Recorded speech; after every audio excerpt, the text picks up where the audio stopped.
If you're looking to get into a fire alarm industry, or if you've been in the fire alarm industry for quite some time, you want to sharpen your skills and you want to get nice out there so that way you can get yourself some more money, especially in this industry, this video is for you. In this video, I'm going to break down the 5 skills that you're going to need to become a master technician. There are more skills than 5, but I feel that these are the 5 skills that I pulled out of my technical box so that way I can share it with you and try to break it down to the elemental P so that way you can understand.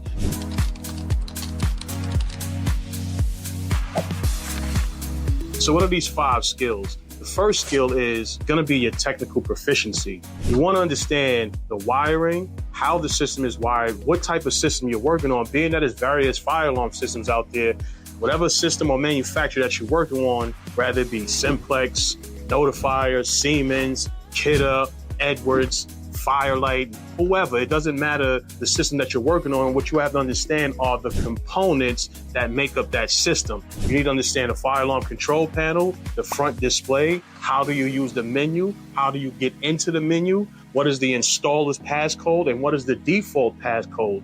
You want to understand what those cards are on the inside, what the circuitry does, what the end of line resistance is for a normal and an off normal circuit. So you need to understand what all of these values are. So when you out there troubleshooting any fire alarm system, you understand what the normal state need to be. So when it's an off normal state, you will be able to determine which one of the areas is in problem. Rather it be a missing resistor, a short in the wire, or a bad device, you will be able to determine that because you know what it looked like when the system is normal. Now, the second thing you're gonna have to worry about is your attention to detail skills. I know when I first started out, I didn't understand circuitry, series circuit, parallel circuit, what a resistor was, 24 volts, 12 volts, fluctuating voltage for the data circuits. I didn't understand what any of that stuff was. And my problem was being that I was colorblind. Now, when I say colorblind, I don't want to say that I can't see colors. I can see colors, just sometimes I can't distinguish between certain shades of colors. However, not knowing how to wire up a series circuit, I used to always blow out panels wiring the batteries wrong because my attention to detail was off, not knowing that red go to red, black goes to black, and then when you actually wiring it in series, one lead goes from the black to the red, so that way you can get your 24 volts. So I had to learn a lot within the fire alarm industry. There was a couple guys out there that were showing me how to get to where I need to go, but a lot of them was giving me a lot of weird energy. So what I used to do was sometimes take the equipment home, stay late if I had to. I worked with a lot of the larger companies and they had in-house training, or they will send us off-site to their own training, whether it be at Florida or wherever state they're going to hold their training at. So you have to have attention to detail. You have to be able to understand what you're working on. Like I said, it doesn't matter the system. If you could have your trusty meter and understand what the circuits are, all you need is a little bit of attention to detail, and you won't be blowing up systems out there costing the company money because these cards are expensive to actually replace, to actually send another guy out there to fix it and to actually program it to get the system back in state. So attention to detail is something that you're going to have to learn in addition to your technical proficiency. So when you understand what the system is, then you'll be able to be more attentive on how you actually troubleshoot these systems. Now, moving on to the third skill you're going to have to sharpen, and this is your problem-solving skill. Now, when it comes to your technical and problem-solving skill, that is when you're starting to put theory into play. When I was a technician working with these companies and I used to get my service calls, on my way to the job site, I'm sitting there trying to figure out what the problem is, where I'm going to start, who was there prior to me being there, and then I will calculate the type of technician that was there and expect how much work was actually done. But usually I didn't care who was there before. I always started from the beginning to find out exactly what's happening with that circuit, because I know what the normal state needs to be,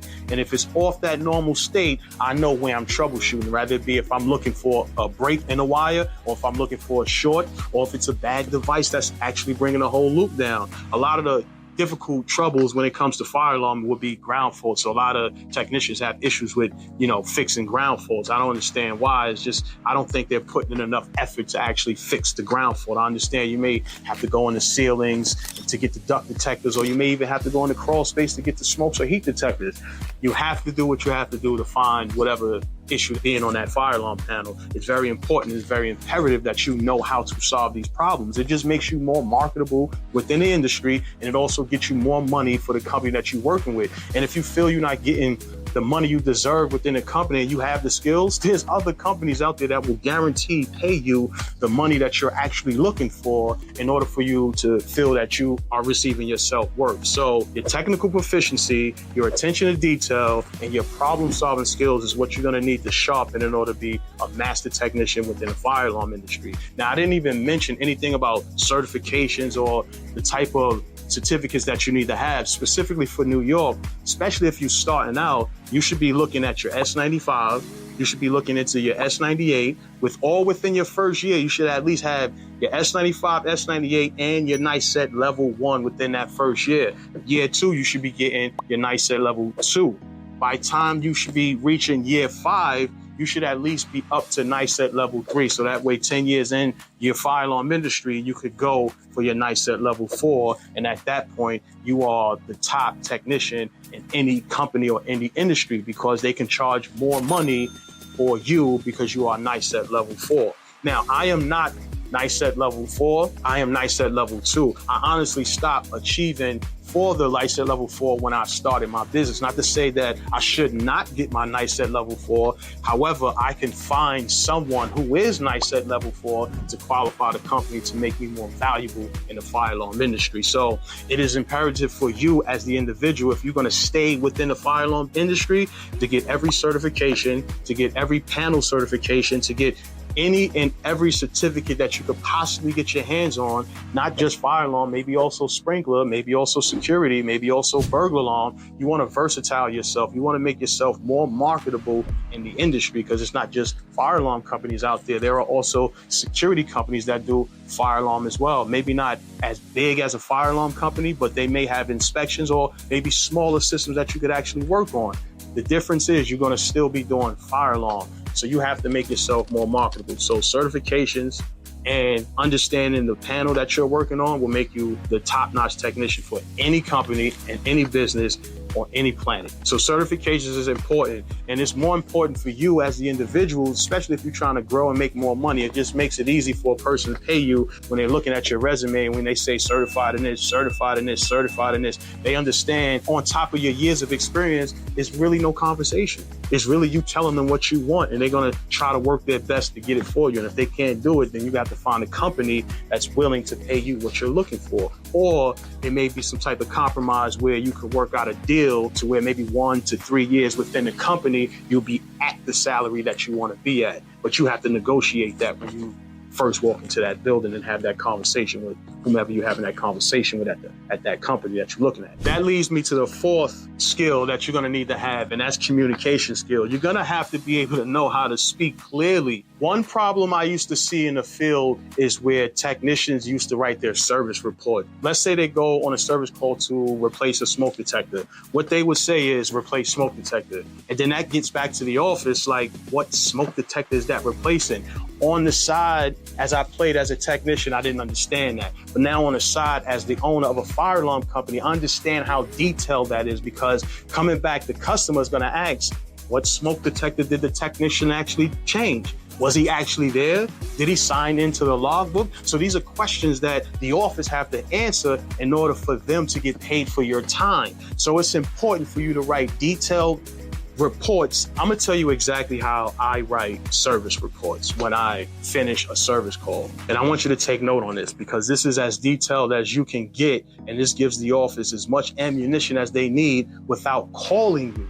They can fight whatever battle they need with the customer without calling you to get more information, so that way they could actually get paid for the time that you spent 3, 4, 5 hours at a service call, right? So the first thing you say is, upon arrival, you found the system in whatever state the system was in. You found the system in normal operation, you found the system in with 3 troubles, whatever it is. You want to state that, because that could fall back on you if you're not telling them that the system was already in trouble or if it was not in trouble, right? So that's the first sentence. Upon arrival, found the system in normal operation. Began to troubleshoot the defective smoke detector on the 2nd floor inside of the conference room. Tech replaced the smoke detector, and depending on what type of system, I work on a lot of Edward systems, so I would say at that point, tech used this laptop to map the new device into the system. Once the tech was finished, the system was in normal operation, left for the day, explained to the customer that there was no issue on the fire alarm system, and that smoke detector that was a problem has been corrected. No further issues or no further communications after this point. Sign right here. Please give me information so that way if the customer calls, I could pull up your service report and say, no, that was room 202. Go check room 202. You're gonna see it's a brand new smoke detector in there. And then they're gonna go check room 202 and be like, oh, my bad, Mr. Fire Alarm Company. Here goes the money now. Because they don't have a problem with paying. What they have a problem is people lying, saying that they did something that they didn't. And there's trash ass technicians out there who don't know how to do shit, and they are afraid to say that I need help. You know, I understand, because when I used to call, seasoned guys, that's what we call them. When I used to call seasoned guys out there, they used to give me weird energy, not really wanting to help me. I don't know if it was job security, as if I get up to a level where they will get at, I'm gonna take their job or some type shit like that. I really don't know. I don't know what it is. My thinking is if we all are nice, that makes the company nice. That means we could charge more. That means we will make more. And that means the company will make more. Then that means potentially the techs themselves can make more, because technicians out there, especially in local 3, they was getting guap, 30, 40, 50, $60 an hour, not even prevailing wage, but just their regular salary, all right? So you have to be as proficient as you can when it comes to fire alarm, especially when communicating to the customer. So if you don't fix something, just communicate that to the customer. If you don't know how to fix something, you just tell them you have to escalate it up to a technician who will know how to fix it. It's not a problem with saying you don't know how to do it. It's okay to say you don't know how to do it, but don't be sitting out there fronting like you do.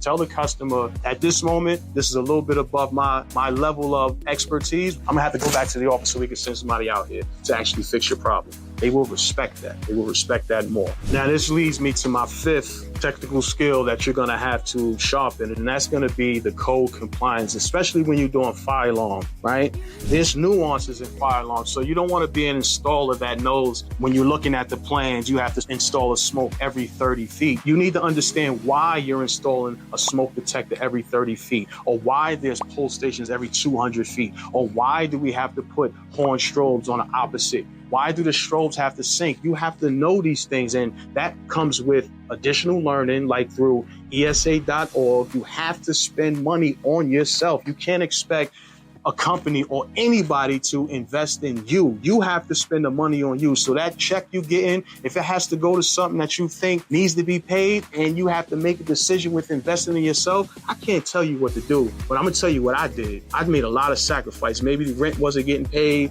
for me to get my license. Maybe the lights had to get shut off because I wanted to take a class. I'm not telling you to do that. What I'm telling you is you're gonna have to figure out how to make the sacrifices or save a way to get to whatever you need to get. So ESA.org, NTC.org, this is the National Training Center. This is gonna help you with your NICET certification. And when you buy books, you have to buy books from NFPA.org. And when you get the books, make sure the books are tagged up. If you can register with these places, register with these things. Make sure you get these books, NFPA 101, Life Safety Code, NFPA 72, the IBC code, all these up-to-date books you need to get.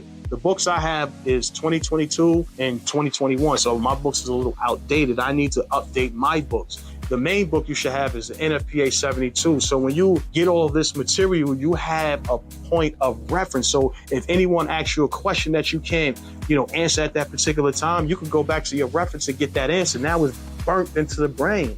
This is how you become sharper. You have to learn the nuance, not to understand that, okay, I put this here and I put this here and I wired up this way and it works. No, understand the nuance will make you a better technician. So now that you learn the 5 steps to become a better technician, to actually become a more proficient technician, you may want to learn how to program a fire alarm system. And here I have a series of videos that's going to break down the Kitty FX fire alarm control panel. So you can watch the next video on the screen. I appreciate you for watching, and I'll catch you in the next one. Fire alarm expert out. Peace.